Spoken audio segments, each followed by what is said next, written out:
Quelle place pour le marketing sportif dans les stratégies des marques au Maroc? J'invite Sietman Chef Alami, président d'Atlas Voyage et président de la commission marketing du WIDED de Casablanca. On a parlé du Raja, on parlera aussi du WIDED.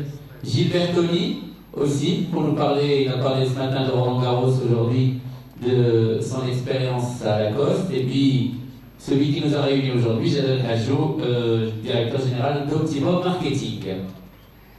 En fait, si on a fait tout ça et si on a organisé cet événement, c'est pour essayer, entre autres, un peu de vous expliquer et d'expliquer un peu aux directeurs marketing, aux responsables marketing, quelle est l'importance que requiert le sport dans la vie de tous les jours et comment le sport peut finalement impacter le quotidien de la cible dans un jargon marketing. Alors au Maroc, si je puis me permettre de donner un petit constat ou faire une petite overview très très rapide, le mécénat existe toujours. Le mécénat existe toujours parce que malheureusement, on n'a pas encore très très bien saisi que investir dans le sport, c'est d'abord un retour sur investissement, c'est d'abord essayer de chercher à répondre à une problématique. J'ai beaucoup apprécié l'intervention de Jean-François Jean tout à l'heure, il n'est pas là. Il faut d'abord que le club puisse offrir une plateforme d'exposition pour l'annonceur. Mais très sincèrement, moi ce que j'ai envie de dire en tant qu'agence conseil en marketing sportif, il faut finalement qu'il y ait l'implication, qu'il y ait une prise de conscience collective de 3 protagonistes importants. Le premier, c'est bien évidemment le club. Il faut que le club puisse se doter d'une structure marketing capable d'offrir à l'annonceur des chiffres, des arguments, une stratégie, un plan d'action qui peut permettre à l'annonceur de répondre à sa problématique et donc à ses objectifs. Ça, c'est le volet numéro 1. Deuxième point, il faut que l'annonceur se dise qu'au Maroc, il a une chance inouïe d'avoir un peuple passionné par le sport, et en l'occurrence le football, là encore je spécifie, et que le football au Maroc a un poids incroyable sur la population, et que de facto, ça devient une plateforme de communication exceptionnelle. Troisième protagoniste et non des moindres, ce sont les médias. Il faut bien évidemment que les médias jouent le jeu. Donc voilà, il faut que ces 3 éléments, ces 3 protagonistes puissent prendre en considération ça, et que finalement, qu'ils sachent qu'ils seront dans une relation win-win si tout le monde joue le jeu. Écoutez, je ne suis que le vice-président. Quant à la promotion de la marque WIDED auprès des Casablancais et des Marocains, elle est à la fois facile et difficile. Elle est à la fois facile parce que c'est un club mythique, créé en 1937, avec un public extraordinaire, des résultats qui sont plus ou moins au rendez-vous, et une grande histoire. Donc ça, c'est l'attrait marketing simple, on va dire, de la marque. Et en même temps, c'est difficile parce qu'il y a un environnement difficile. Au Maroc, on a un environnement difficile, on essaye de trouver à chaque fois qui est responsable, et en fait, pour faciliter la chose, à la fin de la réunion, on dit tout le monde est responsable, moi aussi, mea culpa, excusez-moi, et on s'en va, et on se dit l'année prochaine, on verra si on n'est pas tous encore les mêmes responsables, on se rendra compte qu'on est encore plus de responsables. Au WIDED, quand Siakam m'avait confié la responsabilité marketing avec mes amis, et quelques coachs ou quelques experts, je m'étais enfermé pour faire un plan stratégique 2008-2012. Ça ne s'est pas passé très facilement, il n'y a pas eu toujours le soutien qu'il fallait parce qu'il faut le résultat immédiat. Et on me disait, bon, c'est même digital marketing, c'est impeccable, PowerPoint, c'est merveilleux, mais on va expliquer, je fais la Doha ou la Kia, ou s'ils veulent bien amener un peu d'argent, on a des obligations de chaque fin de mois. Alors, ce qui m'interpelle dans cette réunion d'aujourd'hui, plus sérieusement, c'est le courage. Alors, la ville de Casa a des budgets pour faire des jolis tramways avec l'État, peut-être même un stade de 100 000 places à Titmeli, c'est pratiquement lancé.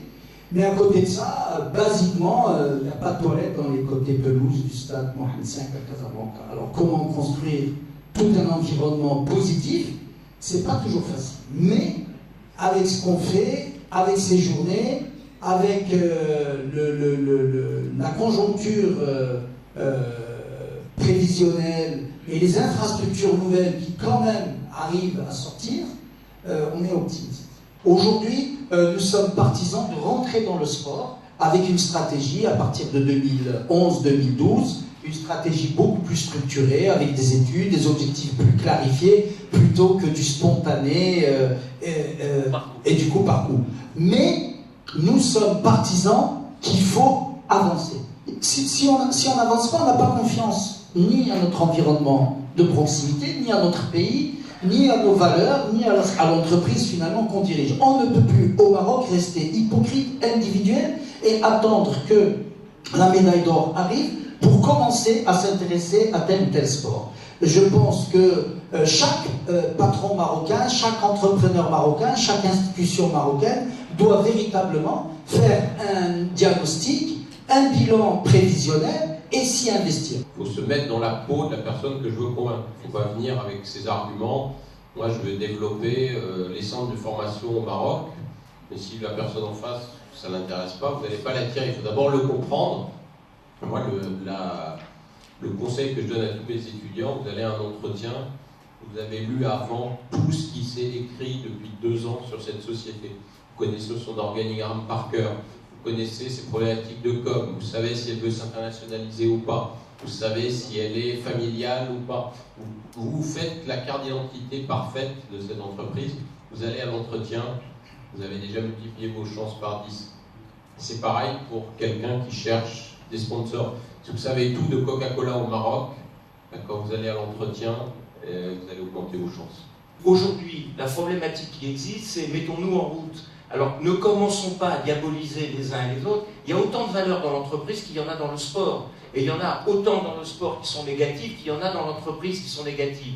Et il y a de formidables opérations qui existent. Le sport et le business ne sont pas faits pour avoir les mêmes règles. Il y a 2 différences fondamentales. Dans le sport, on a besoin d'avoir au minimum 4-5 équipes qui s'affrontent avec des chances équitables. Le sport...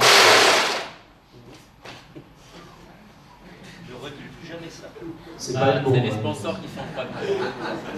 Donc on a besoin d'équité. C'est-à-dire qu'un championnat, s'il n'y a pas 5 ou 6 équipes, c'est inintéressant. Le championnat d'Espagne, je suis désolé de le dire, c'est le championnat le plus inintéressant de la Terre. Pour voir 2 clubs avec 25 points d'avance sur le 3e, moi ça ne m'intéresse pas, personnellement. Dans le business, c'est pas comme ça que ça se passe. L'efficacité, elle peut amener au monopole. Il y a plein de cas où le monopole est efficace. L'oligopole est très efficace. C'est plus efficace d'avoir 3-4 fabricants de voitures qui mutualisent leur recherche-développement qu'en avoir 20 qui font des choses pas très bien. Donc il faut pas partir, vous partez d'un postulat de base qu'il faut. C'est-à-dire que le sport a besoin d'équité, le business n'a pas du tout besoin d'équité. Il y a plein de marchés qui fonctionnent très bien à 2 et pas à 10. Après, de faire en sorte que les valeurs cadrent, ça c'est autre chose. Et effectivement, faire en sorte, et là je vous rejoins complètement, le fair play financier est une excellente idée. Pourquoi ? Parce que de toute façon, si on ne l'instaure pas, si à un moment donné on ne fait pas en sorte de rééquilibrer le système il va dans le mur.